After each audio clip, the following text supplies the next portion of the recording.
দুনিয়া তৃপ্ত করে না, দুনিয়ায় তৃপ্তি মিলে না বন্ধু। এটা তৃপ্তের জায়গা নয়, এটা তৃপ্ত হওয়ার জায়গা নয় বন্ধু। আল্লাহ তাআলা কোরআনে ওয়াদা দিছে, বান্দা জান্নাতে আইসো, তোমার আমি তৃপ্ত করে দেব, সুখে ভরে দেব। মা তাশতাহি আনফুসুকুম, যা দিল চাইবে বান্দা আমি সব দেব। তোমার চাওয়া শেষ হইলে ওয়ালাদাইনা মাজিদ, আমার কাছে আরো অগণিত আছে কোটি কোটি নিয়ামত, যেগুলো তুমি নামও জানো না, চেনো না বান্দা। তুমি চাও নাই, আমি আল্লাহ নিজের থেকে আরো কোটি কোটি দেব। তুমি আইসো বান্দা, তুমি জান্নাতে আসো, তুমি সবর করো, অপেক্ষা করো। আল্লাহ আমাকেও বুঝার তৌফিক দান করে, সবাইকে বুঝার তৌফিক দান করে। আপনাদের এই মাহফিল আমি শুরু থেকেই বললাম কষ্টের আয়োজন। কষ্ট করে ভাবেন, নিজের ফিকির করেন, নিজের ভালো নিজের কল্যাণ ভাবতে শিখেন। আমি যে আয়াতগুলো পড়ছি এবার তর্জমা শুনেন, তাইলে আমার কথা শেষ। আয়াতগুলো মূল বক্তব্য হইল আল্লাহ তাআলা বলছেন এই পৃথিবী একদিন শেষ হবে, হাসরের মাঠ কায়েম হবে, মানুষগুলোর দুইটা অবস্থা হবে, কিছু আমার প্রিয় বান্দা হবে, কিছু নাফরমান বান্দা হবে। আল্লাহ তাআলা এই কথাটা খুব গুরুত্ব দিয়া কোরআনে বুঝাইছে, বান্দা এই রং রসের এই সৌন্দর্যময় পৃথিবী তোমার কাছে যত লোভনীয়ই মনে হোক, আকর্ষণীয় মনে হোক, তবে এটা নিশ্চিত যে তুমিও থাকবা না, দুনিয়াও থাকবে না। এই কথাটা মনে রাখো বান্দা। এটা যদি মনে রাখতে পারো তো জিন্দেগি সুন্দর হবে, জীবন সুন্দর হবে। এই জন্য কোরআনুল কারীমে আল্লাহ তাআলা খুব এই কথাটা বুঝাইতে চাইছে, বান্দা এই এত সুন্দর পৃথিবী দেখে তুমি যতই বিমোহিত হও, মুগ্ধ হও, তো মনে রাখো এটা থাকবে না। আমি একদিন ভেঙে ফেলব, ইযাস সামাউন ফাতারাত, আসমান ভেঙে চুরচুর হবে। ওয়া ইদাল কাওয়াকিবুন তাসারাত, তারকারাজি খসে খসে পড়বে, পাহাড়গুলো উঠতে থাকবে তুলার মতো। ওয়া তাকুনুল জিবালু কাল ইহনিল মানফুশ ওয়া বুসাতিল জিবালু বাসসা, পাহাড়গুলো তুলার মতো উঠতে থাকবে, সাগর নদীর পানিগুলো টকবক করে উথরাইতে থাকবে। মা তার কোলের বাচ্চাকে ছুঁড়ে ফেলে দিবে, গর্ভবতী নারীর বাচ্চা নিজে নিজে বের হয়ে যাবে, সব মানুষ পাগলের মতো মাতালের মতো হয়ে যাবে। ইসরাফিল ফু দিবে, জমিনের মধ্যে ভূমিকম্প শুরু হবে, বিকট শব্দে আওয়াজ হবে। আল কারিআতু মাল কারিআ।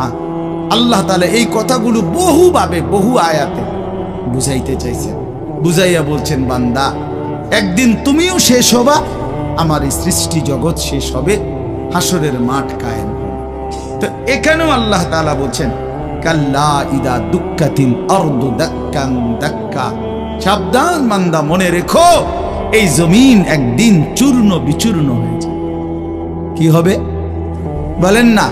ওইখানে একটা কথা আছে, লম্বা কথা, অতুহিব্বুনাল মালা হুব্বান জাম্মা। আল্লাহ তাআলা বলেন, বান্দা দুনিয়ার মাল আর সম্পদের ভালোবাসাটাকেই তোমরা খুব গভীরভাবে দিলের মধ্যে বসায় লাইলা। তবে মনে রাখো, দুনিয়াকে তুমি যত ভালোবাসো, যত মজবুত করো, যত বিল্ডিং, যত ফাইলিং, যত মজবুতই হোক না কেন, এটাই মনে রাখো আমি আল্লাহ এই জমিন, এই সৃষ্টি একদিন ভেঙ্গে চুরে তছনছ করে চূর্ণ বিচূর্ণ হয়ে যাবে। কাল্লা ইদা দুক্কাতিল আরদু দাক্কান দাক্কা। এরপরে হাসরের মাঠ কায়েম হবে। তো হাসরের মাঠের দৃশ্যটা আল্লাহ তুলে ধরছে যে হাসরের মাঠ কায়েম হবে, মানুষগুলো সব দাঁড়ানো থাকবে, আদম থেকে ইসরাফিলের ফু পর্যন্ত। এই দাঁড়ানো অবস্থায় আল্লাহ তাআলা বলতেছেন, ওয়া জাআ রাব্বুক। আল্লাহ তাআলা মহান আল্লাহ পাক, তিনি তার শান অনুপাতে হাসরের ময়দানে উপস্থিত হবেন। ওয়াল মালাকু সাফফান সাফফা, কোটি কোটি ফেরেশতা সারিবদ্ধভাবে লাইন ধরে দাঁড়াবে, চারদিকে কোটি কোটি ফেরেশতা, মহান আল্লাহ পাক উপস্থিত, আর মানুষগুলো সব দাঁড়ানো। এই কল্পনা করে হাসরের মাঠ। এবার কি হবে? আল্লাহ বলেন, ওয়াজিআ ইয়াউমা ইদিন বিজাহান্নাম। এই অবস্থায় ফেরেশতারা জাহান্নামকে 70,000 আগুনের শেকল দিয়ে টেনে হাসরের ময়দানে উপস্থিত করবে। মানুষগুলো সচক্ষে জাহান্নামকে দেখবে। জাহান্নাম একটা বিকট তার আগুনের গর্জন, তীব্র আগুনের যখন একটা গর্জন উঠবে, আল্লাহর কসম নবী বলছে পুরা হাসরবাসী তখন চিৎকার দিয়া বলবে, ইয়া রব্বি নফসি নফসি, আয় মাওলা আমাকে বাঁচান, আমাকে বাঁচান। এই প্রথম হাসরবাসী কথা বলবে। তাফসীরে আছে, হাদিস, মানে প্রথম চুপচাপ দাঁড়ায় থাকবে, কিন্তু জাহান্নামকে যখন দেখবে, জাহান্নামের চিৎকার যখন শুনবে, তখন পুরা হাসরের ময়দানে চিৎকার উঠবে, ইয়া রব্বি নফসি নফসি, আল্লাহ আমাকে বাঁচান। নবী সাল্লাল্লাহু আলাইহি ওয়াসাল্লাম বলেন, আল্লাহ তাআলা ফেরেশতারা যেন দেখায় দিবে ইব্রাহিম আলাইহিস সালামকে, ওই যে আপনার ছেলে ইসমাঈল, তার ব্যাপারে কিছু বলবেন। ইব্রাহিম আলাইহিস সালাম বলবেন, ইয়া রব্বি নফসি নফসি, এই মাওলা আমাকে বাঁচান, আমাকে। ওর বিষয়টাও দেখো। ইয়াকুব আলাইহিস সালাম, ওনার ছেলে ইউসুফ আলাইহিস সালাম, এটা সেই ছেলে 40টা বছর দুনিয়াতে যার জন্য উনি কাঁদছিলেন। ফেরেশতারা বলবো, ওই যে ইউসুফকে দেখা যায়, তার ব্যাপারে কিছু বলবেন। ইয়াকুব আলাইহিস সালাম বলবেন, ইয়া রব্বি নফসি নফসি, এই মাওলা আমারে বাঁচান, আমার। ওটাও বুঝো। অজিআ ইয়াউমাইযিন বিজাহান্নাম, জাহান্নামকে হাসরের ময়দানে আনা হবে বন্ধু। বিষয়টারে তুমি আমি খামখেয়ালি মনে করো না বাপ। হাদিসের মধ্যে আছে, হযরত ইরবাজ ইবনে সারিয়া, রাসূলুল্লাহ সাল্লাল্লাহু আলাইহি ওয়াসাল্লামের একজন সাহাবী, ইরবাজ ওনার নাম। উনি বর্ণনা করছেন যে একদিন রাসূলুল্লাহ সাল্লাল্লাহু আলাইহি সাল্লাম আমাদের মাঝে ওয়াজ করলেন। ওয়াজানা রাসূলুল্লাহ সাল্লাল্লাহু আলাইহি ওয়াসাল্লাম। দুই একজন স্বেচ্ছাসেবক ভাই কাজ করে খেদমত করো, যে বলো যে বসতে। তো আল্লাহ রাসূল সাল্লাল্লাহু আলাইহি সাল্লাম তিনি বলেন যে আমাদেরকে ওয়াজ করলেন। এই ওয়াজ, এই শব্দটা কোরআনের শব্দ, রাসূলুল্লাহ সাল্লাল্লাহু আলাইহি সাল্লামের জন্য ব্যবহৃত শব্দ। ওয়াজ ওয়াজ এটাই সুন্দর। প্রোগ্রাম, এই আজকেও একজন আমারে একটু আগে, হুজুর এখন কোথায় প্রোগ্রাম? না, কোথাও না। হয়তো আপনি এখন কোথাও কোনো ওয়াজ যাবেন না? হ্যাঁ যাবো, ওয়াজে তো আছে আব্দুল্লাহ দেবিদ্যা। মানে আমার তো এখন এটা ওয়াজ মাহফিল, এটা প্রোগ্রাম। প্রোগ্রাম কিতাব, প্রোগ্রাম আর ওয়াজ সমর্থবোধক শব্দ নয়। ওয়াজের ইংরেজি না প্রোগ্রাম, ওয়াজ ওয়াজ এটাই। তার মানে প্রোগ্রাম তো যে কোনো অনুষ্ঠানকে বলে, খানা দানা, যে কোনো আড্ডা, এটাও তো একটা প্রোগ্রাম। কিন্তু রাসূলুল্লাহ সাল্লাল্লাহু আলাইহি সাল্লামের সাহাবীরা ব্যবহার করছেন যে নবীজি আমাদের মাঝে ওয়াজ করলেন। আপনার কাছে এটা পুরান পুরান মনে হইল, এটা হাদিসের শব্দ।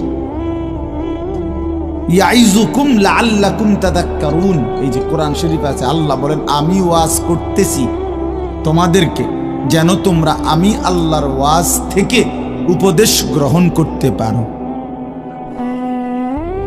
ইয়াইজুকুম, যে কোনো আলেমকে জিজ্ঞাসা করে, ইন্নাল্লাহা ইয়া'মুরু বিল আদলি ওয়াল ইহসান ওয়া ইতাই যিল কুরবা ওয়া ইয়ানহা আনিল ফাহশাই ওয়াল মুনকারি ওয়াল বাগি ইয়াইজুকুম লাআল্লাকুম তাযাক্কারুন।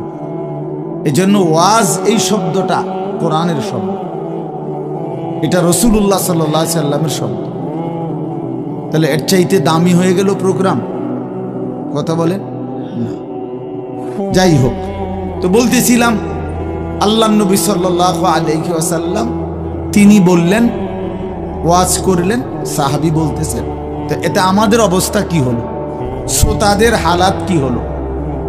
নবী সাল্লাল্লাহু আলাইহি সাল্লামের সাহাবী বলেন, শ্রোতাদের অবস্থা হলো দুইটা, জারাফাত মিনহাল উয়ুন ওয়া ওয়াজিলাত মিনহাল কুলুব।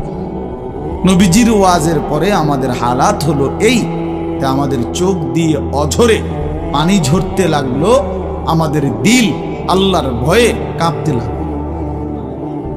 সরাসরি হাদিস। তাহলে ওয়াজের মাকসাদ বুঝলেন কিনা, যে কি হওয়া উচিত ছিল? চোখে পানি ঝরছে আর দিল আল্লাহর ভয়ে কাঁপতেছে।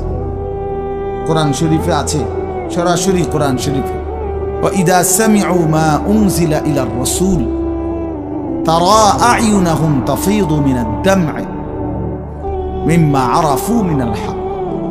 আল্লাহ বলেন, রসুল আপনার সাহাবীদের হালাত দেখেন।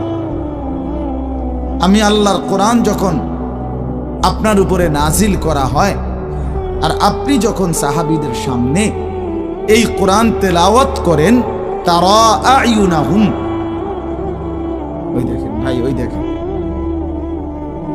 দেখছেন কি পরিমাণ অপদার্থ এটা? এরকম করলে কেন ভাই তুমি? আরে তুমি মিয়া জ্যাকেটওয়ালা, তুমি আবার পিছে চাও কেন?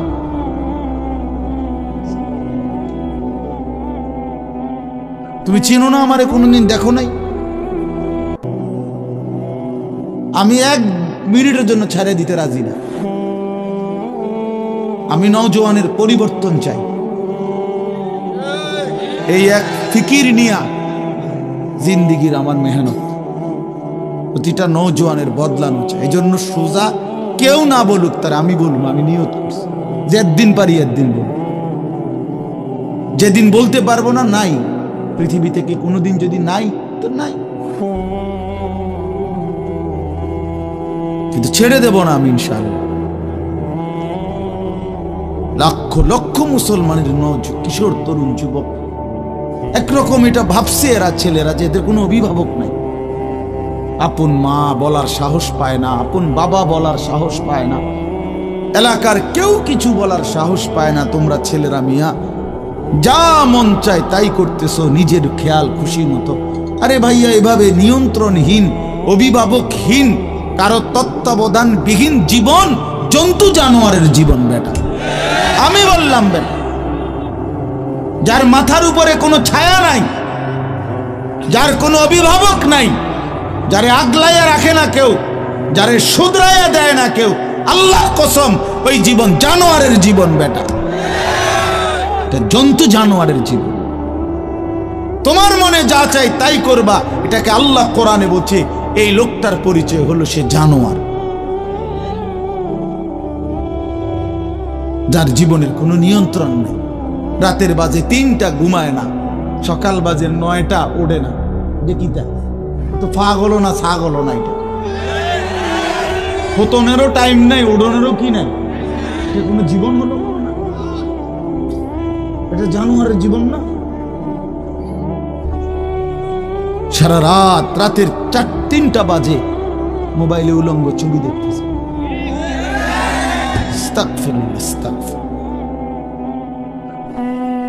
স্বাভাবিকভাবে জি বলো ভাই, রসিকতা করো না, তামাশা করো না।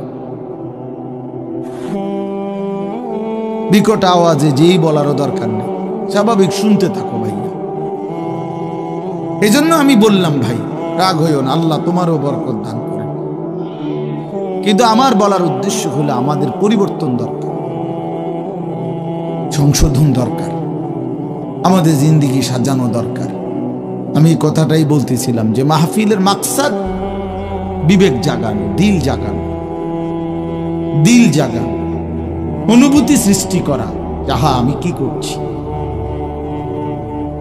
আমি কি করছি, আসলে আমার কি করা উচিত ছিল।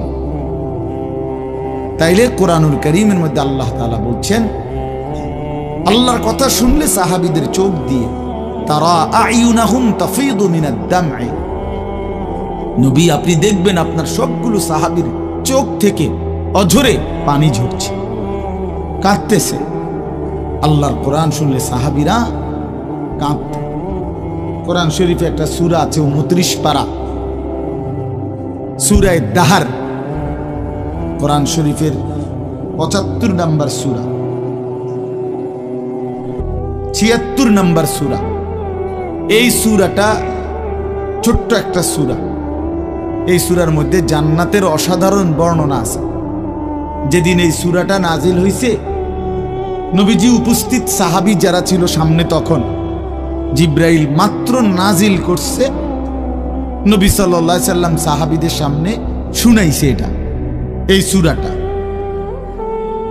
এই সূরার মধ্যে জান্নাতের খুব সুন্দর বর্ণনা আছে, সূরা দাহার।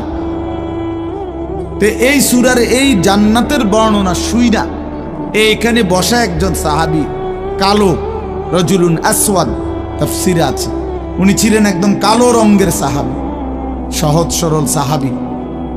এইখানে বসেই একটা চিৎকার দিছে জান্নাতের আকাঙ্ক্ষায়, ওইখানে ইন্তেকাল করছে।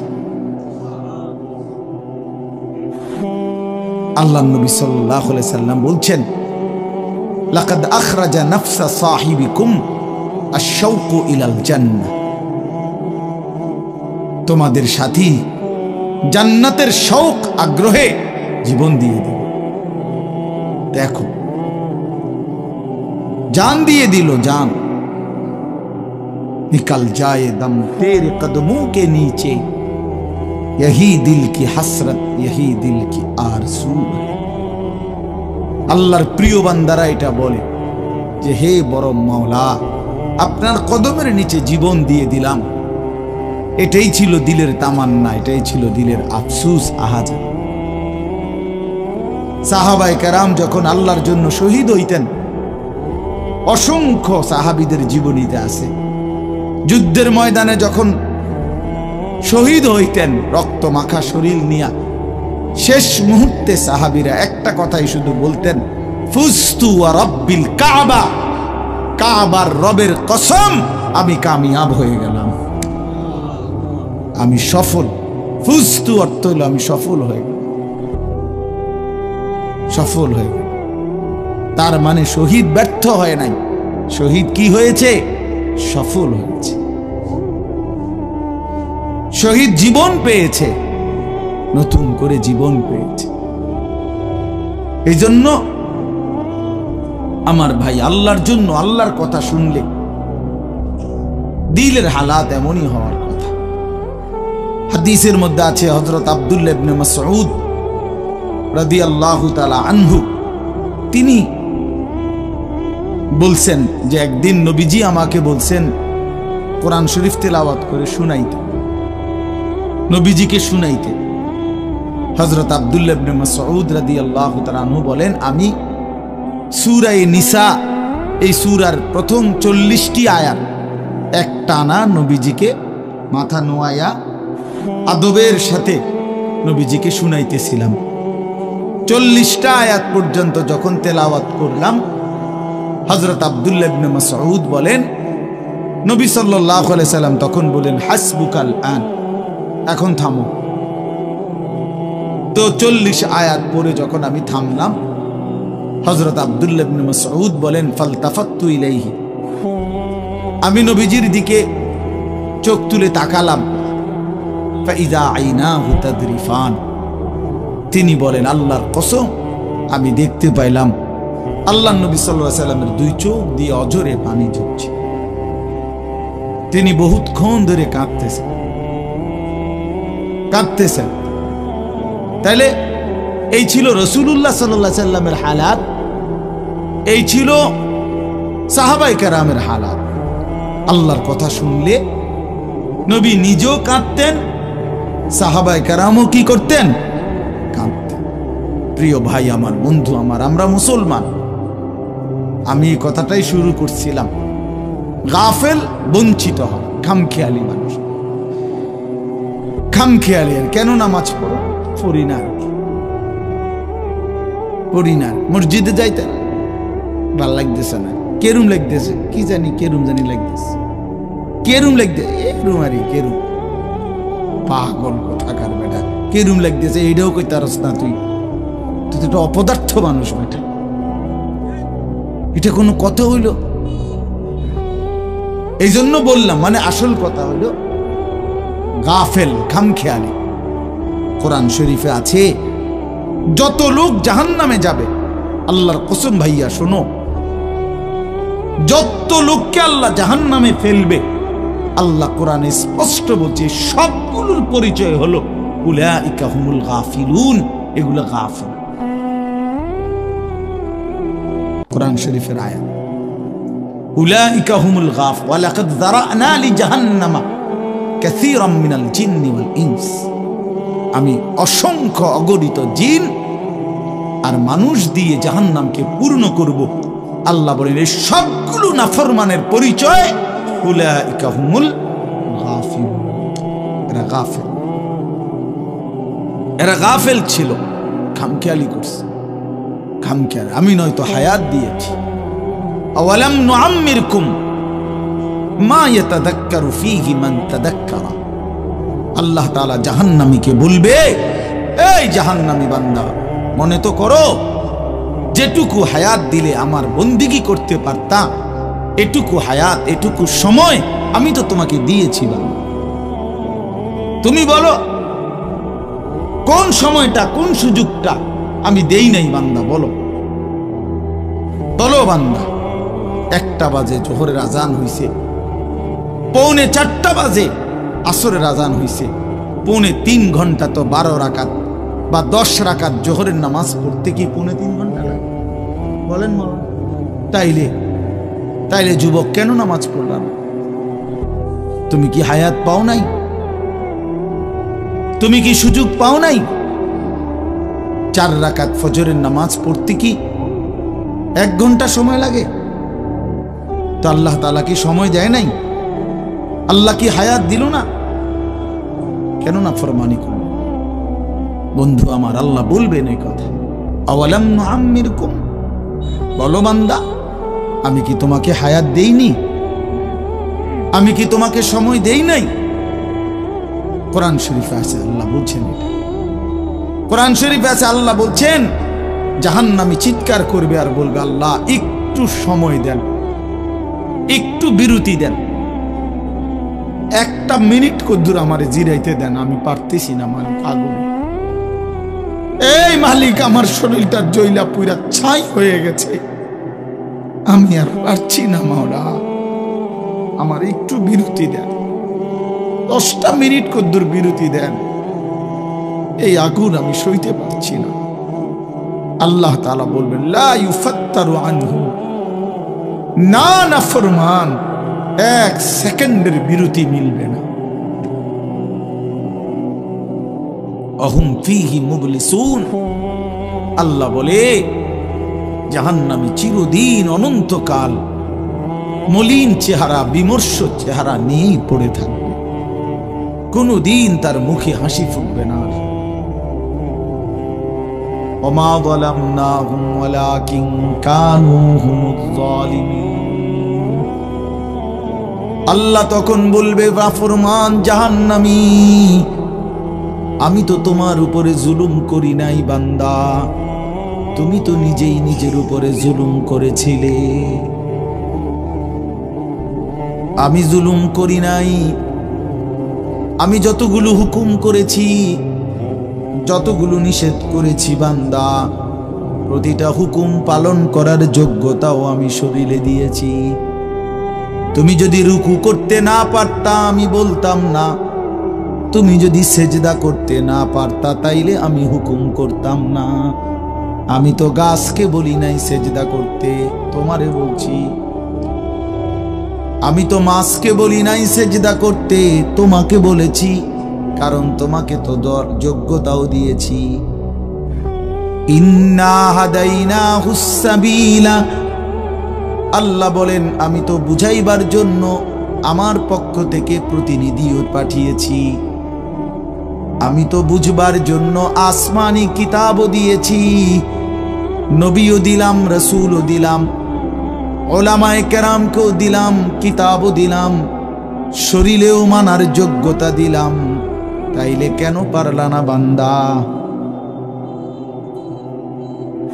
নামাজ পড়ার যোগ্যতাও আছে, বুঝাইয়া বলার লোকও আছে, বুঝবার মতো কিতাবও আছে, কেন পড়লেন না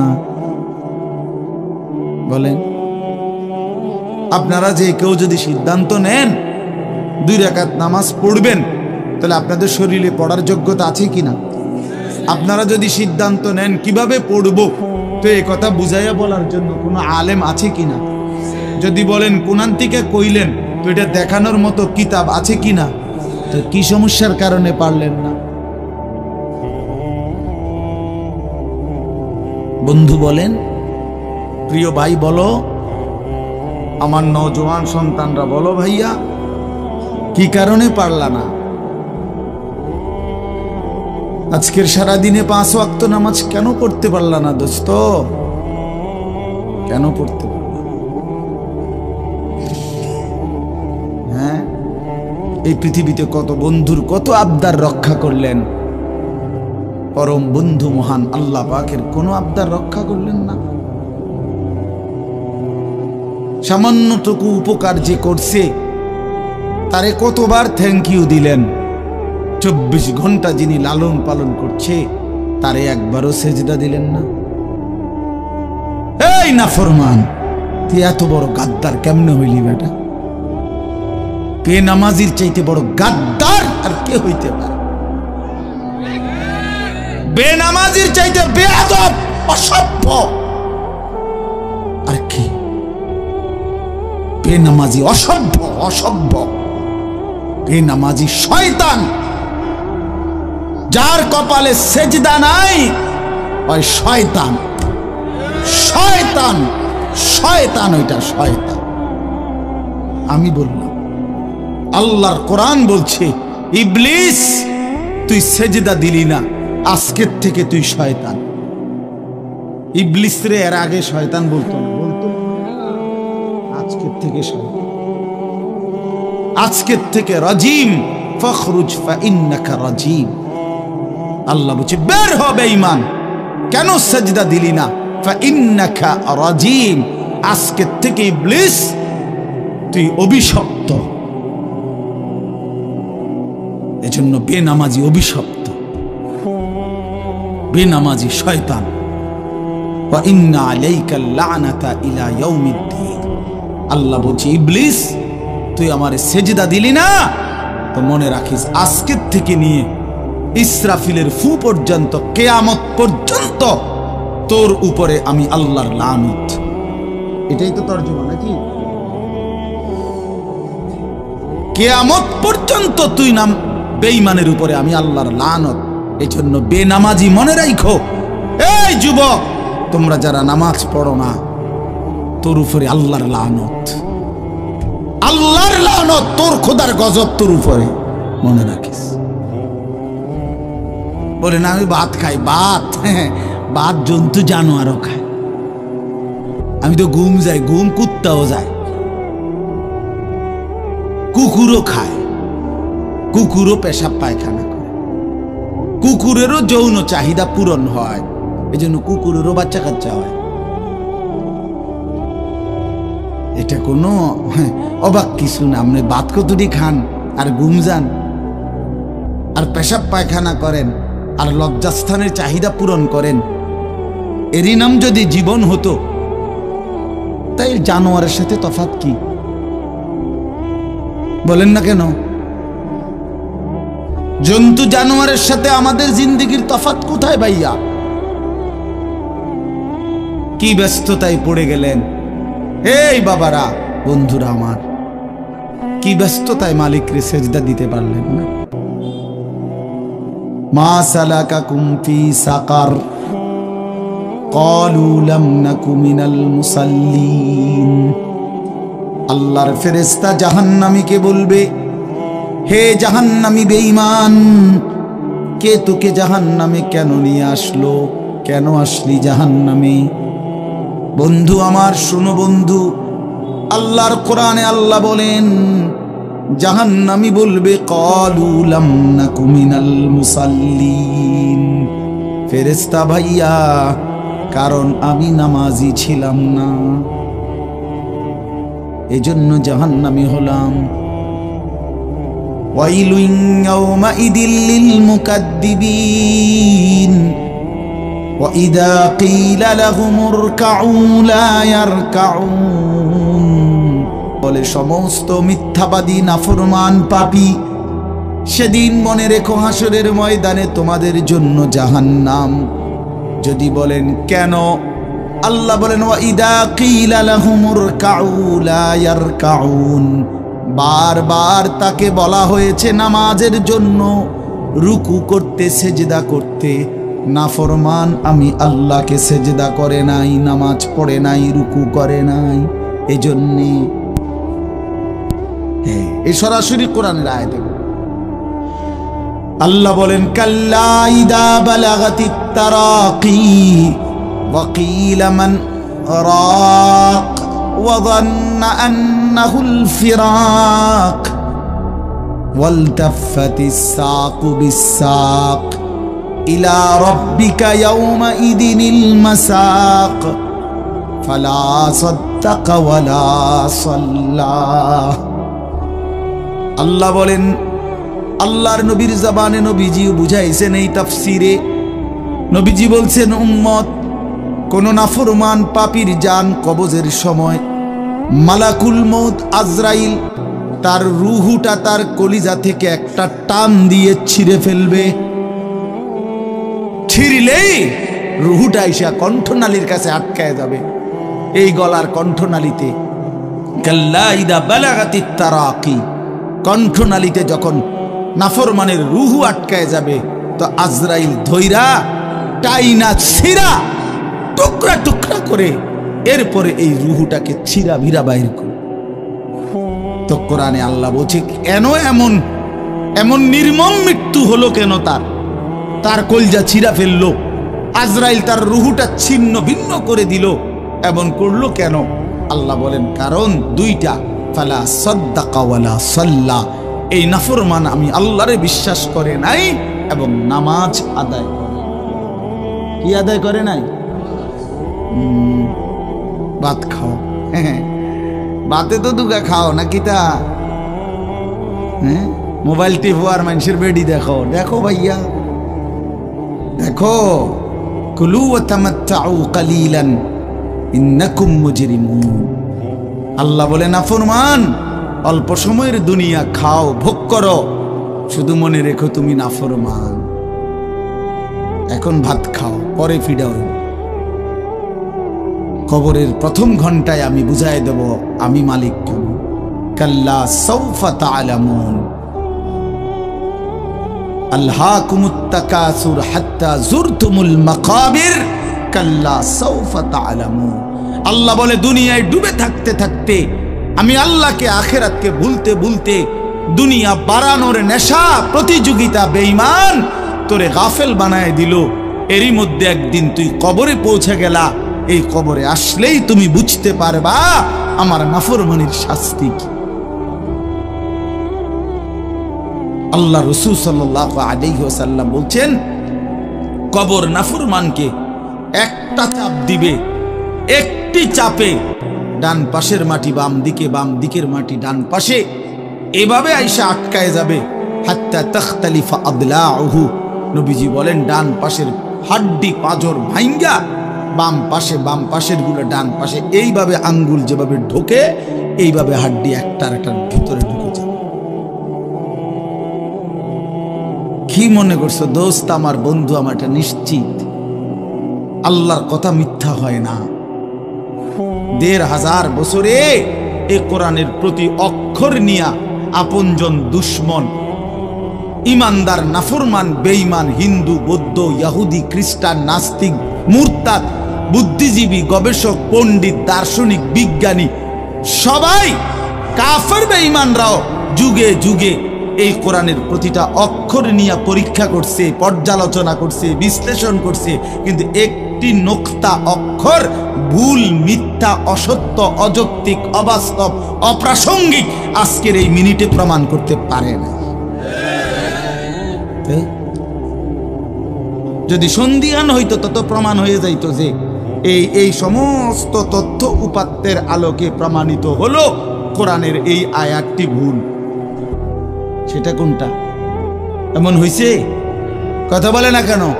বলো জেনারেল শিক্ষিত ছেলেরা, তোমরা বলো ভাইয়া, পদার্থবিজ্ঞান, জীববিজ্ঞানের কোন তথ্যের আলোকে কোরআনের কোন তথ্য ভুল? রসায়ন বিজ্ঞান, উদ্ভিদ বিজ্ঞান সহ যাবতীয় বিজ্ঞানের কোন সূত্র মতে কোরআনের কোন শব্দ ভুল হয়েছে, কোন তথ্য ভুল হয়েছে? হয়েছে বাবা? তো তাইলে কবর ভুল হবে কেন? আখেরাত ভুল হবে কেন? জান্নাত ভুল হবে কেন? হাসরের মাঠ ভুল হবে কেন? ইসরাফিলের ফু মিথ্যা হবে কেন? এই পৃথিবী যে ধ্বংস হবে এই কথা মিথ্যা হবে কেন?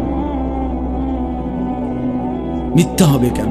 যদি মিথ্যা হতোই তো আল্লাহ তাআলার দুনিয়াবি কথাগুলো তো ভুল হইতো, সেগুলো তো ভুল হয় না। নবী সাল্লাল্লাহু আলাইহি সাল্লামের 1450 বছরে আমাদের নবী সাল্লাল্লাহু আলাইহি সাল্লামকে নিয়ে শুধু মুসলমানরাই গবেষণা করে নাকি? কাফের বেঈমান আমাদের চাইতে বেশি করে,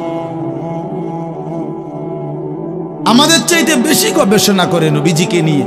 কিন্তু আপনজন দুশ্মন সবার গবেষণায় মুহাম্মদ আরবি সাল্লাল্লাহু আলাইহি সাল্লাম তিনি সর্বশ্রেষ্ঠ। বন্ধু পরীক্ষা করলেও তিনি শ্রেষ্ঠ, দুশ্মন পরীক্ষা করলেও তিনি শ্রেষ্ঠ। বাহ! হ্যাঁ, তিনি সবার পরীক্ষায়। রাসূলুল্লাহ সাল্লাল্লাহু আলাইহি সাল্লামের প্রতিটা আচরণ, উচ্চারণ, চলাফেরা, কথাবার্তা, কাপড়, লেবাস, পোশাক, হাঁটা চলা, খানা, খাদ্য, পেশাব, পায়খানা, আহার, নিদ্রা, 24 ঘন্টার প্রতিটা নড়াচড়া পৃথিবীর সর্বোচ্চ শ্রেষ্ঠ মডেল, সবচেয়ে সুন্দর, সবচেয়ে সুন্দর। তিনি হাসলেও সুন্দর, তিনি কাঁদলেও সুন্দর, তিনি হাঁটলেও সুন্দর, তিনি বসলেও সুন্দর। এজন্য প্রিয় ভাই আমার, বন্ধু আমার, বেনামাজি হইও না বাপ।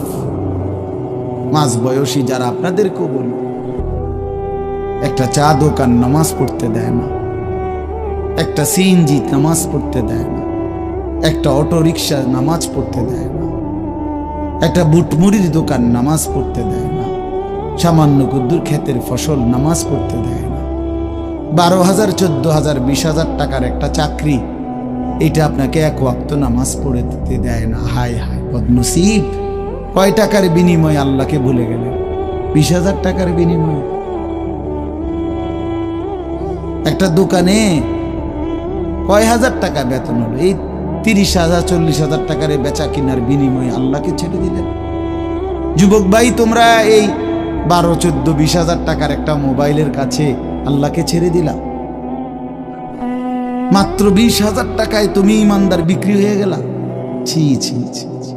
মোমেন তো এত কম দামে বেচা হয় না, এত অল্প দামে তো বেচা হইবার কথা না ভাই। মাত্র একটা 15-20,000 টাকা দামের মোবাইলের কাছে তো বিক্রি হয়ে গেল। নিজের ইমান, নিজের ইসলাম, নিজের আখেরাত, আল্লাহর সাথে সম্পর্ক, রাসূলের সাথে সম্পর্ক, ধর্মের সম্পর্ক, কোরআনের সম্পর্ক সব ছেড়ে দিলা, সব ভুলে গেলা। তুমি চেনো না আল্লাহ কি, রাসূল কি, আখেরাত কি।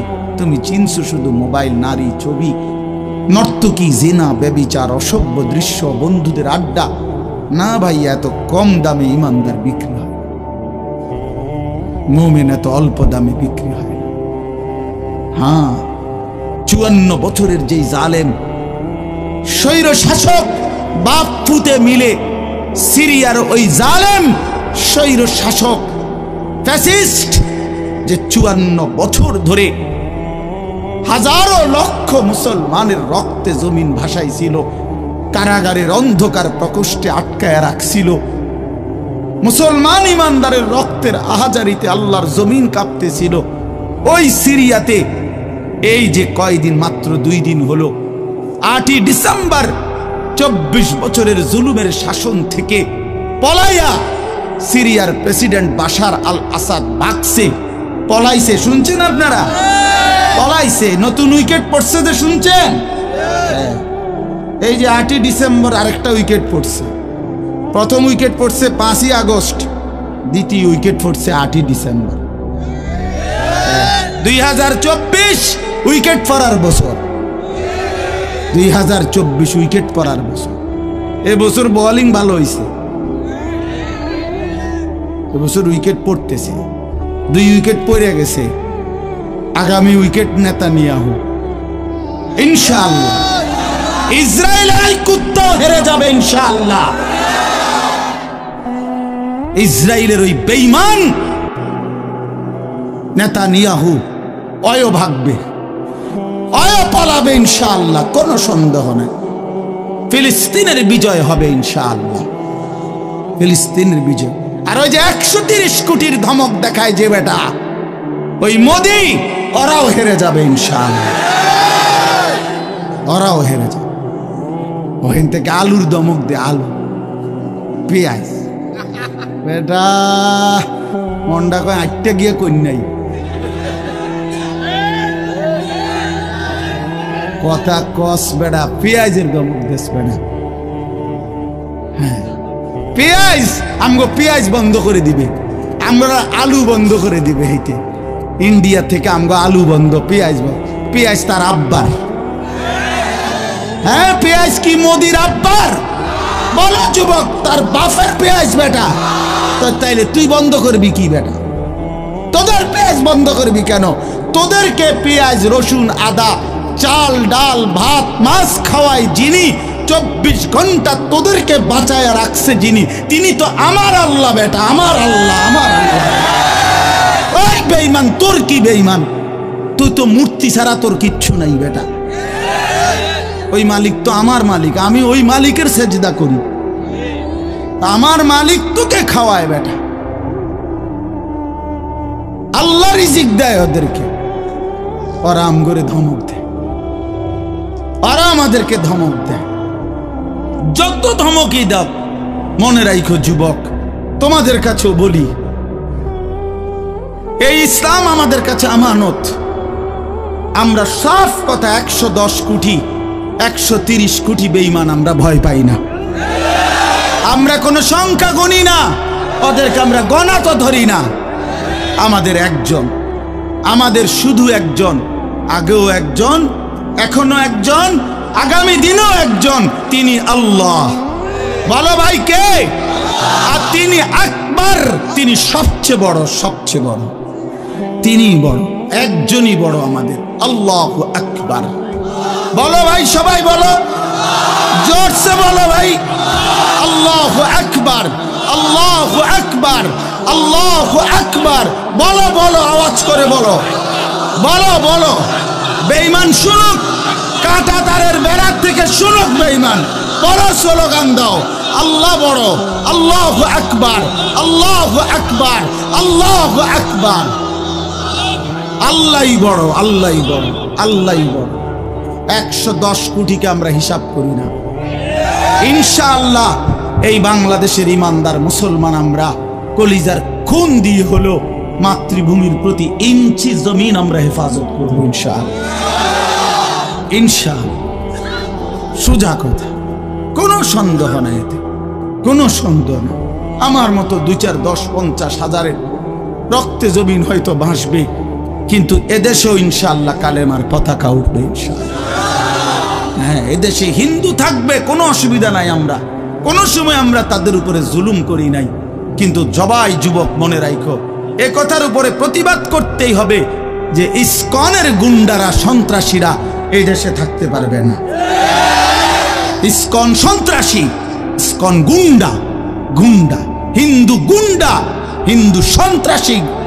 অতএব ইসকনের অন্তর্ভুক্ত কোন হিন্দু সন্ত্রাসী গুন্ডা এদেশে থাকতে পারবে না। এদেশে সাধারণ হিন্দুরা থাকুক, কোনো আপত্তি নেই। আমরা কোনোদিন তাদের উপরে কোনো জুলুম করি নাই, কেউ করে নাই, কেউ করে নাই, কেউ করে নাই। 5ই আগস্টের পরে ওদের মন্দির আমাদের মুসলমানের সন্তানরা পাহারা দিছে, আর বিনিময়ে তার প্রতিদানে বেঈমান আমাদের মুসলমান শহীদ অ্যাডভোকেট সাইফুল ইসলাম আলিফকে জবাই করে দিয়েছে। এই ছিল বিনিময়, এই ছিল প্রতিদান। তোমরা যুবক ফিরে আসো ভাইয়া, আগামীর সম্ভাবনা ভাই আমার, এটা মনে রাখো ভাইয়া, আগামীর সম্ভাবনা নিশ্চিত ইসলামের। সারা বাংলাদেশ হিসাব ধরো না, সারা পৃথিবী মিলাইয়া ধরো। বাংলাদেশ সারা পৃথিবী সহ ভাবো, সারা পৃথিবীতে ইনশাআল্লাহ মজলুমের বিজয়, সারা পৃথিবীতে ইমানদারের বিজয় হচ্ছে এবং হবে ইনশাআল্লাহ, হবে। আগামীর সময়টা মাহাদি এবং দাজ্জালের লড়াই হবে ইনশাআল্লাহ, ঈমান এবং কুফরের জিহাদ হবে ইনশাআল্লাহ। সেই জিহাদে, সেই যুদ্ধে ইসলামের জন্য জান বাজি রাখতে নওজোয়ান রেডি থাকতে হবে ইনশাআল্লাহ। আল্লাহ তাআলা প্রতিটা যুবককে কবুল করে নেন। মোবাইলের ওই আড্ডা, নারীর আড্ডা, জুয়ার আড্ডা, বন্ধু সুখ আসবে না। আমি অনুরোধ করলাম, কতজন নারী দরকার তোমার? সারা দিন রাত নাচ গান ছবি, এই উলঙ্গ দৃশ্য বন্ধু সুখ দেয় না। মদের আড্ডা, জুয়ার আড্ডায় সুখ হয় না, সুখ হয় না ভাই আমার। কোনো হারামখোর সুখে নাই। একটা সুদখোর, ঘুষখোর, বাটপার এই ওজনে কম দেয়, ধোকাবাজি করে, প্রতারণা করে, হারাম রোজগার করে, একটা হারামখোর সুখে নাই। আমি চ্যালেঞ্জ করলাম, একটা সুদখোর, কিস্তিখোর, হারামখোর সুখে নাই। একটা নেশাখোর জুয়ারি সুখে নাই, সুখে নাই। বেপর্দা নারী একটাও সুখে নাই, একটাও না, একটাও। রূপ যৌবনের ফেরিওয়ালা, রাস্তায় ফেরি করে যারা, নিজের যৌবনের, নিজের রূপের এই অসৎ নারী কোনোদিনও সুখ পায় না। সুখ, সুখ, সুখ, শান্তি, তৃপ্তি, দিলের স্বস্তি, অন্তরের প্রশান্তি আল্লাহর কসম আল্লাহকে মানার মধ্যে, সেজদার মধ্যে। হাদিসে আছে আল্লাহ তাআলা বলছে, বান্দা তুমি যদি আমার বন্দেগীর জন্য সময় দাও, আমি ওয়াদা দিলাম, মালাতু সাদরাকা গিনান, আমি তোমার অন্তর ধনী বানিয়ে দেব, দিল খুশ করে দেব। হ্যাঁ, প্রয়োজনে থাইকো কুড়ে ঘরে, চাটাইয়ের মধ্যে থাইকো, তারপরও আমি আল্লাহ দিল খুশ করে দেব। এই জন্য গুনার মধ্যে তৃপ্তি নাই, আল্লাহর নাফরমানির মধ্যে তৃপ্তি নাই। সবাই ছেলেরা, ভাইয়া, অনেক ছেলে মাশাআল্লাহ, অনেক নওজোয়ান। প্রিয় ভাই, তুমি ফিরে আসো, তুমি নামাজ পড়ো, তুমি নামাজ পড়ো, তুমি আল্লাহকে রাজি করো। মোবাইলের আড্ডা, জুয়ার আড্ডা, নারীর আড্ডা ছেড়ে দাও। যে চাহিদা আল্লাহ দিছেন, আমি প্রতিদিন বলি ভাই, এ বলতে বলতে ক্লান্ত হয়ে গেছে। যে চাহিদা আল্লাহ দিছেন, সে চাহিদা পূরণের ব্যবস্থাও আল্লাহ রাখছেন। তৃষ্ণা যিনি দিছেন, পানি তিনিই দিছেন। যিনি ক্ষুধা, খাবারের চাহিদা দিয়েছেন, তিনি হালাল খাবারের ব্যবস্থাও রাখছেন। ঠিক লজ্জাস্থানের যে চাহিদা, এটা আল্লাহ তাআলাই দিয়েছেন, সেটা পূরণের জন্য হালাল স্ত্রী আল্লাহই ব্যবস্থা রাখছে। তুমি ওয়েট করো, অপেক্ষা, কুত্তার মতো হইও না। সারাদিন বেডি, নারী, ছবি, না তো জানোয়ারের স্বভাব। মাথালুহু কামাথালিল কালব ইন তাহমিল আলাইহি ইয়ালহাস আও তাতরুকহু ইয়ালহাস। আল্লাহ বলছেন নাফরমান কুত্তার মতো। সরাসরি কোরআন শরীফের আয়াত। রাগ করার সিস্টেম, রাগ করে যাবেন, কার লগে রাগ করবেন? হ্যাঁ, হুজুর এত বড় কথা না, হুজুর এত বড় কথা কইছে না, আল্লাহ বলছে। সহ্য হয়নি আমনে, কার লগে রাগ করবেন? আল্লাহ বলছে ফামাসালুহু কামাসালিল কালব, নাফরমান কুত্তার মতো। কালব অর্থ কি? কুকুর। ইন তাহমিল আলাইহি ইয়ালহাস আও তাতরুকহু ইয়ালহাস, মানে কি? আল্লাহ বলছে তার উপরে যদি বোঝা চাপায় দেয়, তাইলেও সে জিহ্বা বাইর করে দেয়, আর যদি বোঝা সরায় দেয়, তারপরও জিহ্বা বাইর করে দেয়। লুভিয়ে লুভিয়ে থাকে, জিহ্বা বাইর করে থাকে। তার মানে তার তামাম দুনিয়া দিল, সে আরো দুনিয়া চায়, আবার না দিল এই আফসোসে করে। তো তৃপ্তি হলো কই? তৃপ্তি হলো কই? দুনিয়া তৃপ্ত করে না, দুনিয়ায় তৃপ্তি মিলে না বন্ধু। এটা তৃপ্তের জায়গা নয়, এটা তৃপ্ত হওয়ার জায়গা নয় বন্ধু। আল্লাহ তাআলা কোরআনে ওয়াদা দিছে, বান্দা জান্নাতে আইসো, তোমার আমি তৃপ্ত করে দেব, সুখে ভরে দেব। মা তাশতাহি আনফুসুকুম, যা দিল চাইবে বান্দা আমি সব দেব। তোমার চাওয়া শেষ হইলে ওয়ালাদাইনা মাজিদ, আমার কাছে আরো অগণিত আছে কোটি কোটি নিয়ামত, যেগুলো তুমি নামও জানো না, চিনো না বান্দা। তুমি চাও নাই, আমি আল্লাহ নিজের থেকে আরো কোটি কোটি দেব। তুমি আইসো বান্দা, তুমি জান্নাতে আসো, তুমি সবর করো, অপেক্ষা করো। আল্লাহ আমাকেও বুঝার তৌফিক দান করে, সবাইকে বুঝার তৌফিক দান করে। আপনাদের এই মাহফিল আমি শুরু থেকেই বললাম, কষ্টের আয়োজন। কষ্ট করে ভাবেন, নিজের ফিকির করেন, নিজের ভালো নিজের কল্যাণ ভাবতে শিখেন। আমি যে আয়াতগুলো পড়ছি এবার তর্জমা শুনেন, তাইলে আমার কথা শেষ। আয়াতগুলো মূল বক্তব্য হইল আল্লাহ তাআলা বলছেন এই পৃথিবী একদিন শেষ হবে, হাসরের মাঠ কায়েম হবে, মানুষগুলোর দুইটা অবস্থা হবে, কিছু আমার প্রিয় বান্দা হবে, কিছু নাফরমান বান্দা হবে।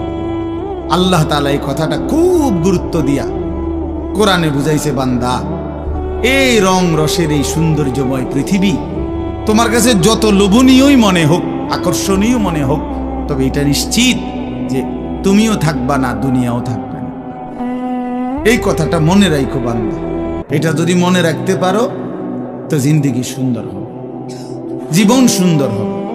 এই জন্য কোরআনুল কারীমে আল্লাহ তাআলা খুব এই কথাটা বুঝাইতে চাইছে, বান্দা এই এত সুন্দর পৃথিবী দেখে তুমি যতই বিমোহিত হও, মুগ্ধ হও, তো মনে রাখো এটা থাকবে না, আমি একদিন ভেঙে ফেলব। ইযাস সামাউন ফাতারাত, আসমান ভেঙে চুরচুর হবে। বা ইদাল কাওয়াকিবুন তাসারাত, তারকারাজি খসে খসে পড়বে, পাহাড়গুলো উঠতে থাকবে তুলার মতো। তাকুনুল জিবালু কাল ইহনিল মানফুশ ওয়া বুসাতিল জিবালু বাসসা, পাহাড়গুলো তুলার মতো উঠতে থাকবে, সাগর নদীর পানিগুলো টকবক করে উথরাইতে থাকবে। মা তার কোলের বাচ্চাকে ছুঁড়ে ফেলে দিবে, গর্ভবতী নারীর বাচ্চা নিজে নিজে বের হয়ে যাবে, সব মানুষ পাগলের মতো মাতালের মতো হয়ে যাবে। ইসরাফিল ফু দিবে, জমিনের মধ্যে ভূমিকম্প শুরু হবে, বিকট শব্দে আওয়াজ হবে। আল কারিআতু মাল কারিআ। আল্লাহ তাআলা এই কথাগুলো বহুভাবে বহু আয়াতে বুঝাইতে চাইছেন, বুঝাইয়া বলছেন, বান্দা একদিন তুমিও শেষ হবা, আমার এই সৃষ্টি জগৎ শেষ হবে, হাসরের মাঠ কায়েম হবে।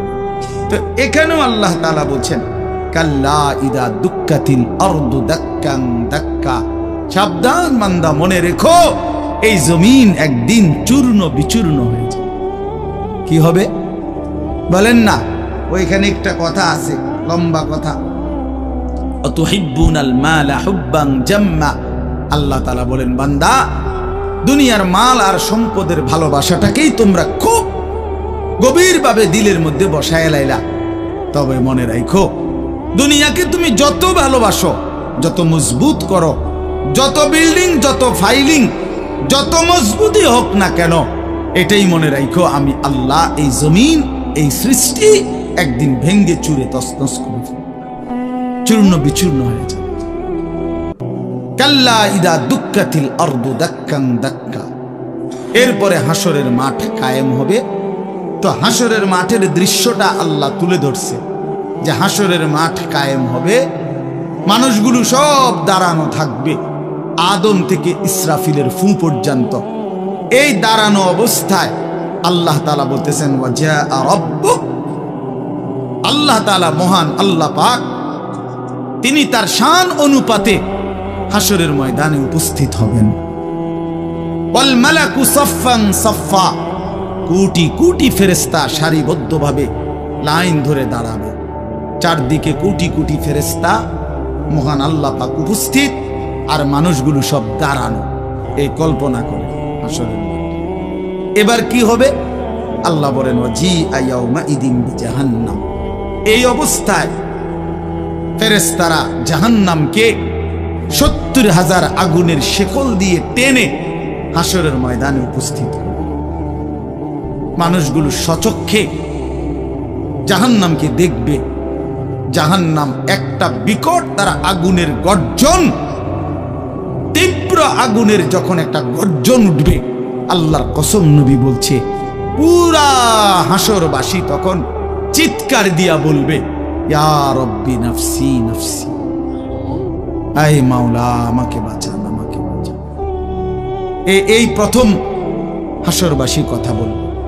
তাফসীরে আছে, হাদিস, মানে প্রথম চুপচাপ দাঁড়ায় থাকবে, কিন্তু জাহান্নামকে যখন দেখবে, জাহান্নামের চিৎকার যখন শুনবে, তখন পুরা হাসরের ময়দানে চিৎকার উঠবে, ইয়া রব্বি নাফসি নাফসি, আল্লাহ আমাকে বাঁচান।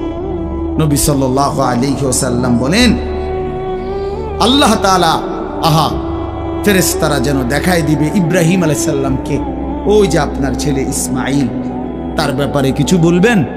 ইব্রাহিম আলাইহিস সালাম বলবেন, ইয়া রব্বি নাফসি নাফসি, এই মাওলা আমাকে বাঁচান, আমাকে। ওর বিষয়টাও দেখো। ইয়াকুব আলাইহিস সালাম, ওনার ছেলে ইউসুফ আলাইহিস সালাম, এটা সেই ছেলে 40টা বছর দুনিয়াতে যার জন্য উনি কাঁদছিলেন। ফেরেশতারা বলবো যে ইউসুফকে দেখা যায়, তার ব্যাপারে কিছু বলবেন। ইয়াকুব আলাইহিস সালাম বলবেন, ইয়া রব্বি নাফসি নাফসি, এই মাওলা আমারে বাঁচান, আমার। ওটাও বুঝো। ওয়াজিআ ইয়াউমাইদিন বিজাহান্নাম, জাহান্নামকে হাসরের ময়দানে আনা হবে। বন্ধু, বিষয়টারে তুমি আমি খামখেয়ালি মনে করো না বাপ। এতগুলো কোরআনের আয়াত মিথ্যা হইতে পারে না। ১.৫ লক্ষ নবী রাসূল, আদম থেকে নবী সাল্লাল্লাহু আলাইহি সাল্লাম, সমস্ত আম্বিয়া কেরাম চিল্লায়া উম্মতের দুয়ারে দুয়ারে গিয়ে আখিরাতের কথা বলছে, কবরের হাসরে। এগুলো ভুল হবে কেন, মিথ্যা হবে কেন ভাইয়া?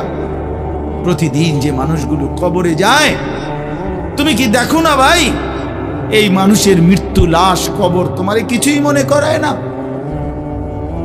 জলজ্জান্ত যে মানুষটা তোমার আমার চোখের সামনে হাঁটতো, চলতো, ফিরতো, খাইতো, ঘুমাইতো, দোকান করতো, বাজার করতো, কত কথা বলতো, আজ এত মানুষ জানাজায় উপস্থিত, কতজন কত কথা বলতেছে, কিন্তু খাটিয়ার ওই লাশ, সে তো আর কথা বলে না।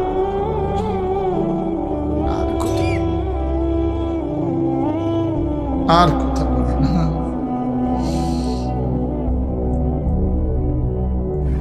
আমি তো আমার বাবার লাশ দেখছি, আমার বাপ সারা জীবন দেখতাম, আব্বারে দেখছি আমি বুঝাওয়ার পরে সারাক্ষণ বলতো আমার সময় নাই, সময় নাই। আমার মসজিদ, আমার স্কুল, যে বাবারে দেখতাম ফজরের পর থেকে রাত 11 দৌড়াইতেন, শুধু ব্যস্ত ছিল, সেই বাপ একদিন স্তব্ধ হয়ে গেছে। মৃত্যু বাবাকে একদিন থামাই দিছে। বন্ধু, আমার মামির জানাজা পড়ছি আমি 2-3 দিন আগে, আমার জ্যাঠার জানাজা পড়ছি আমি কয়দিন আগে। আমার চোখে দেখা সেই জ্যাঠা, আমার মামা, আমার মামি, ওরা আজকে কোথায় চলে গেল? তুমি কি কোনো লাশ দেখো নাই? কেমনে এত লম্বা সময় নামাজ না পড়া থাকে ভাইয়া? 365 দিনে, খোদার একটা বছরে। এই যুবক, আমি যদি তোর জন্য কাঁদতে পারতাম, 1 বছর কোনদিন যুবক, কোনদিন ফজরের নামাজ পড়লা না, হায় হায় মুসলমানের বাচ্চা, এত বড় বেঈমান কেমনে হইলা? কেমনে হইলা ভাইয়া?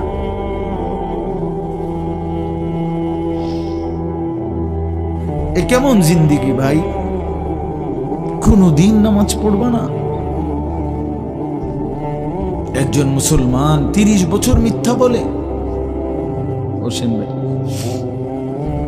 একজন মুসলমান 30 বছর সুদ খায়। এটা কেমন ভাইয়া? ইনসাফের সাথে বলে, ইনসাফের সাথে বলে। ওয়াজিআ ইয়াউমাইদিন বিজাহান্নাম ইয়াউমাইদিন ইয়াতাযাক্কারুল ইনসানু ওয়া আন্না লাহুদ যিকরা। রব্বুল আলামিন বলেন, নাফরমান জাহান্নামের দিকে তাকিয়ে তার পুরা জিন্দেগীর সব কথা মনে পড়বে। ওয়া আন্না লাহুদ যিকরা, কিন্তু আল্লাহ বলেন, বান্দা মনে পড়ে বলো না, কি লাভ হবে? বুঝে তো আসবে বান্দা, মনে তো পড়বে সব, কিন্তু লাভ কি হবে বলো? কি লাভ হবে? ইয়াকুলু ইয়া লাইতানি কদ্দামতু লিহায়াতি, নাফরমান তখন বলবে, হায় আফসোস, ইয়া লাইতানি, হায় আমার আফসোস, মন্দ কপাল, আমি যদি দুনিয়ার হায়াতে থাকতে আজকের এই আখিরাতের জন্য কিছু পাঠাইতাম। সময় তো ছিল, সুযোগ তো ছিল, হায়াত তো আমার মাওলা দিছিল, রাত দিন তো দিয়েছিল, সুস্থতাও দিয়েছে, জীবন দিয়েছে, যৌবন দিয়েছে। আল্লাহ তো আমারে সব দিছিল, আমি কি করলাম? ইয়া লাইতানি লাম উশরিক বিরাব্বি আহাদা। আল্লাহ বলে, নাফরমান বলবে, হায় আফসোস যদি আল্লাহর সাথে শরীক না করতাম। ইয়া লাইতানি কুনতু তুরাবা। নাফরমান বলবে, হায় আফসোস আজ যদি মাটি হয়ে যেতাম, আজ যদি মাটি হয়ে যেতাম। ইয়া লাইতানি ইত্তাখাযতু মা'আর রাসূল সাবিলা। নাফরমান বলবে, হায় আফসোস যদি রাসূলের পথ ধরতাম। ইয়া লাইতানি লাম আত্তাখিয ফুলানান খলিলা। হায় আফসোস যদি অসৎ লোককে বন্ধু না বানাইতাম, চরিত্রহীনকে যদি বন্ধু না বানাইতাম, আজকে তো আমিও বেঁচে যেতাম। ইয়া লাইতানি কুনতু মা'আহুম ফাআফুযা ফাওজান আযীমা। হায় আফসোস যদি নেককারদের সঙ্গী হতাম, তাহলে তো আজকে আমিও সফল হতাম। চলেন বন্ধু, শেষ কথা। ফায়াউমাইযিল লা ইউআযযিবু আযাবাহু আহাদ ওয়া লা ইউথিকু ওয়াথাকাহু আহাদ। আল্লাহ বলে, বান্দা সেদিন আমি আল্লাহর পক্ষ থেকে তুমি নাফরমানকে যেই আযাব দেওয়া হবে, বান্দা বিশ্বাস করো এমন আযাব তোমারে আর কেউ কোনোদিন দেয় না। এমন ফিডা তুমি আর খাও নাই, এমন বেইজ্জতি আর কোনোদিন হও নাই বান্দা। এমন শাস্তি আমি আল্লাহর পক্ষ থেকে দেওয়া হবে। ওয়ালা ইউসিকু ওয়াথাকাহু আহাদ। আল্লাহ বলে, নাফরমান আমার ফেরেশতা তোরে যেই বাঁধাটা বাঁধবে, এমন শক্ত বাঁধা বান্দা তোরে আর কেউ কোনোদিন বাঁধে নাই। আল্লাহ আমাকে মাফ করে দেন। ইয়া আইয়াতুহান নাফসুল মুতমাইন্নাহ। বিপরীত দিকে এবার আল্লাহ তাআলা ইমানদার নেককার বান্দাকে ডাক দিবে। মানে ওই যে এনেটা ফিডাফিডি চলতে আছে, নাফরমানরে টাঙ্গাইয়া ফিরতে আছে, বানতে আছে, একটা মায়ের চলতে আছে, এই কারণে আবার আমার নেককার বান্দা নিয়ে আবার ঘাবড়ায় যায়। আমার আব্বারে দেখতে হবে, এত রাগী মানুষ ছিল। আমগো বড় কোনো বাইরে যদি আব্বা লাঠি নিত ফিডার লেগা, আমার মনে আছে ছোটবেলায় আমি দেখেই কাইন্দে দিতাম, শিক্ষার দিতাম। আব্বা কইতো, না না তোর তো আব্বা কিছু কই না আব্বা। তো আল্লাহ তাআলা বলেন, আমার ইমানদার বান্দা নিয়ে এবার ঘাবড়ায়া যায়। তা আল্লাহ নিজেই ডাক দিবেন, ইয়া আইয়াতুহান নাফসুল মুতমাইন্না। হে আমার প্রিয় আত্মা, পবিত্র আত্মা, প্রশান্ত আত্মা, আমার ইমানদার বান্দা, ইরজিই ইলা রাব্বিক। কোন ঘাবড়ায়ো না, তুমি তোমার মাওলা আমি রবের কাছে আসো। রাদিয়াতাম মারদিয়া। আমিও তোমার উপরে রাজি, খুশি, তুমিও আমার উপরে খুশি। কোনো টেনশন করো না, ঘাবড়াইও না। ওইরে ফিডা চলবো, তুমি মারতো না, তুমি টেনশন করো না। ফাদখুলি ফি ইবাদি ওয়াদখুলি জান্নাতি। আল্লাহ বলবে, আমার নেককার বান্দা, প্রিয় বান্দা, তোমার আমার আরো নেককার বান্দা এখানে আছে, ওদের সাথে গিয়া মিশো, একসাথে আমার জান্নাতে ঢোকো, আমার জান্নাত। এই শেষ কথাটা বলি, প্রিয় ভাই হযরত মাওলানা মুফতি ইয়াসিন আহমদ ফারুকি মাওলানা সাহেব অসুস্থ বললেন, শুনছি আমি। আল্লাহ তাআলা পুরাপুরি শিফায়ে কামেলা আজেলা দান করে। আমি নিজে কোমরের ব্যথা আছে, 2 দিন প্রচন্ড ব্যথা, এরপরও আল্লাহর দয়ায় আসার সুযোগ হয়েছে। তো বলতেছিলাম ভাইয়া, এই শেষ কথাটা হলো, এখানে একটা কথা আছে, ওয়াদখুলি জান্নাতি। এই জান্নাতি, আল্লাহ বলবে, বান্দা আমার জান্নাতে ঢোকো। তো তাফসীরের মধ্যে লিখছে, ইমানদার বান্দা, নেককার বান্দা, তার সারা জিন্দেগীর কষ্ট মেহনতের বিনিময়ে, আমলের বিনিময়ে হাসরের ময়দানে আল্লাহ যখন বলবে আমার জান্নাতে ঢোকো, আল্লাহর কসম ইমানদার বান্দা খুশিতে আনন্দে আত্মহারা হয়ে যাবে যে মালিক আমারে মালিকের জান্নাতে ঢুকতে দিয়েছে। কালকে আমি এক জায়গায় মাহফিলে যাইতেছিলাম, তো আমার একজন ঘনিষ্ঠ বন্ধু কোম্পানিগঞ্জ বাজারের ব্যবসায়ী নুরুল আলম ভাই, ওরে আমি ফোন দিলাম, দোস্ত আপনি কই? কয় আমি তো যাওয়ার জন্য রেডি হয়েছি। আমি বলছি না না, আপনি আমার গাড়িতে যাবেন, আপনি আমার গাড়িতে যাবেন। তো এই কথা বলাতে সে খুশিতে আনন্দে, আর বলেন কি হুজুর আমার আপনার গাড়িতে নেবেন? আমি হ্যাঁ আমার গাড়িতে আপনি যাই। এ কথা বলাতেই খুশি হয়ে গেছে। তো রব্বুল আলামিন যখন বলবে বান্দা তুমি জান্নাতি, আমার জান্নাতে ঢোকো, বান্দা বলবে মালিক আমি সব পাইয়া লাইছি, আমি সব পাইয়া লাইছি। এই জন্য ইনশাআল্লাহ কেউ না উঠি, ছেলেরা ভাইয়া তোমরা উঠো না বাপ, দয়া করে সবাই মেহেরবানি করে আমাদের প্রিয় ভাই হযরত মাওলানা মুফতি ইয়াসিন আহমদ ফারুকি দামাত বারাকাতুহুমুল আলিয়া তার জবান থেকে নসিহত শুনে দোয়া করে এরপরে আমরা যাওয়ার চেষ্টা করো। আল্লাহ তাআলা সবাইকে ভালো করেন। প্রত্যেকেই নামাজের ফিকির করি, 5 ওয়াক্ত নামাজ পড়লে ইনশাআল্লাহ জিন্দেগি সুন্দর হবে। মোবাইলের আসক্ত যুবক ছেড়ে দাও, নারীর আসক্তি ছেড়ে দাও। যেটুকু প্রয়োজন মোবাইল, ওটুকু প্রয়োজনীয় হালাল কাজে ব্যবহার করো, কোনো মানা নাই বন্ধু। কিন্তু হারামের কাজে, গুনাহের কাজে জিন্দেগিটা নষ্ট করো না বন্ধু। দুনিয়াও আফসোস হবে, আখিরাতেও আফসোস হবে। আল্লাহ তাআলা আমাদের প্রতিটা সন্তানকে কবুল করেন। প্রিয় ভাই তোমরা বসো ভাইয়া, যে কতক্ষণই শুনো বসো না ভাই।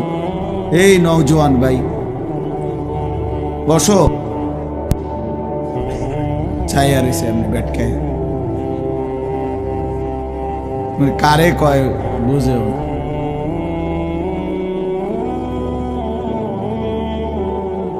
বসে সবাই।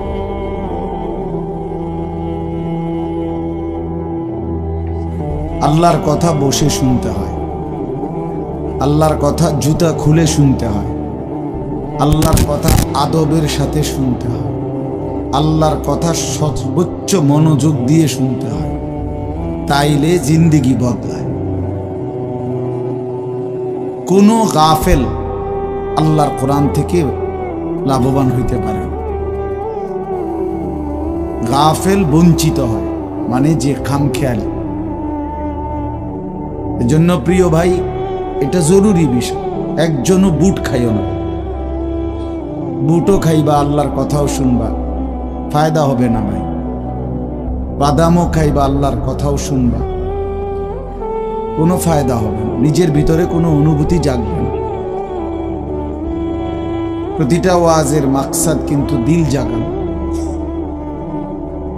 দিল জাগানো, নিজের ভেতরটাকে, ঘুমন্ত বিবেকটাকে জাগিয়ে তোলা, এটাই মূল একটা মাকসাদ, অন্যতম মাকসাদ। প্রতিটা আয়োজনের পিছনে অনেক কষ্ট আছে। এই মাহফিল, এই প্যান্ডেল, এই স্টেজ, পোস্টার, হ্যান্ডবিল, ওলামায়ে কেরামকে দাওয়াত দেওয়া, যথোপযুক্তভাবে এদেরকে নিয়ে আসা, ঠিক মতো গুছগাছ করা, অনেক কাজ। আগামী শনিবার 14 তারিখ আমার মাদ্রাসায় বার্ষিক মাহফিল। তো আজকে প্রায় 14-15 দিন ধরে মাদ্রাসার বড় ছাত্ররা, ওস্তাদরা সারা দিন রাত কাজ করতেছে, সারা দিন, এখনো কোনো শেষ হয়নি। আজকে বুধবার শেষ, কালকে বৃহস্পতি, শুক্র, শনিবারে মাহফিল। তো বাস্তবতা হলো আসলে অনেক কাজ, অনেক কিছুই করতে হয় একটা মাহফিলের জন্য। তো এই সবটা আয়োজন ভাইয়া 10 টাকা, 5 টাকা, কারো কাছ থেকে 100 টাকা, এরকম কষ্ট করেই একটা মাহফিলের ফান্ড একসাথ করা হয়। কেউ তো আর একসাথে দিয়ে দিছে না বলে যে যাও আমি সব দিয়ে দিই। তাইলে এই সবটা কষ্টের আয়োজন বুঝিয়ে 10 টাকার বুটের জন্য শেষ হয়ে যাবে, এটা কথা হল। 30 টাকার চটপটি, 20 টাকার বাদাম, এইটুকু খাইতে খাইতে সময়টা আমরা শেষ করে দিলাম। এটা ভাইয়া ইনসাফ হইতে পারে না। এতটা কষ্টের আয়োজনের মধ্যে এই সামান্য বুট বাদাম, চটপটি, বেলুন, ফুটকা, এতটুকু দিয়ে এত কষ্টের ইন্তজাম নষ্ট করে দেওয়া, এটা জুলুম ছাড়া আর কিছু, অন্যায়। এটা অন্যায়। কোরআনুল কারীমের মধ্যে আছে, আল্লাহ তাআলা বলেন, কুল মা ইনদাল্লাহি খায়রুম মিনাল লাহবি ওয়া মিনাত তিজারা। হে নবী, আপনি বলেন যে হে আল্লাহর বান্দারা, তোমাদের জন্য আল্লাহর কাছে যা আছে তা তোমাদের এই তামাশা দুনিয়ার এবং ব্যবসা, আয় উপার্জন এর চাইতে অনেক উত্তম, অনেক উত্তম। 3 ঘন্টায় বেচা কিনায় যা লাভ, একটি সেজদায় তার চাইতে কোটি কোটি গুণ বেশি লাভ। তোমার সারা দিনের বেচা কেনায় যা মুনাফা, আল্লাহকে একবার ডাকার মধ্যে তার চাইতে কোটি গুণ বেশি মুনাফা। এই জন্য এটা বহুত কথা বলো না। এই ভাই, 2টা চাটাই বিছাইতে গেলে এতগুলো কথা বলো কেন?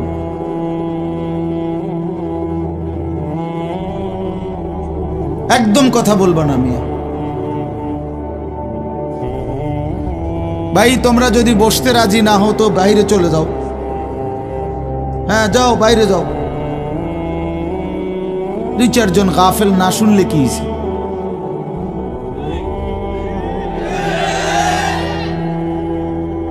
ভিতরে বসতে হবে, সাফ কথা। যার দরকার বসবে না সে বাহিরে ঘুরুক, অসুবিধা। বাহিরে বুট আছে, বাদাম আছে, চটপটি আছে, বন আছে, চা আছে, ভিজে খাইব চা দিয়ে। ফালতু। এই জন্য ভাই এটা জরুরি। আমি এ ব্যাপারে শক্ত। আল্লাহর কথা দিল দিয়ে শুনতে হয়, আল্লাহর কথা মনোযোগ দিয়ে শুনতে হয়। যাদের হাতে মোবাইল, আমার অনুরোধ ভাইয়া, এই হাতে ধরা মোবাইলগুলো নামায় ফেলো, ভালো হবে।